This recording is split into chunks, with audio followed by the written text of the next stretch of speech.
Hey guys, Danny Johnson here, and if you also have a wobbly breaker bar end, I'm going to show you how to fix this. It's very annoying when you're trying to put it up somewhere and it wobbles. So we need a 5/32 Allen in this case, and we're going to go ahead and remove the bolt that's going into the breaker bar head. You can try tightening it down first and see if that helps.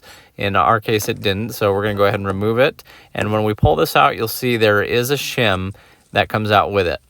What we're going to do is put a small rubber grommet right over that hole, and then we're going to put the shim back on and sandwich it back in here together. Now you can also try a different shim.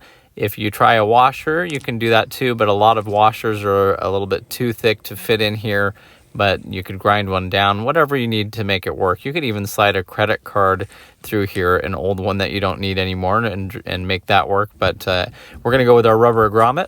And we went ahead and pressed it back in here, lined it up using a screwdriver so that it was nice and snug, and went ahead to put our bolt back through.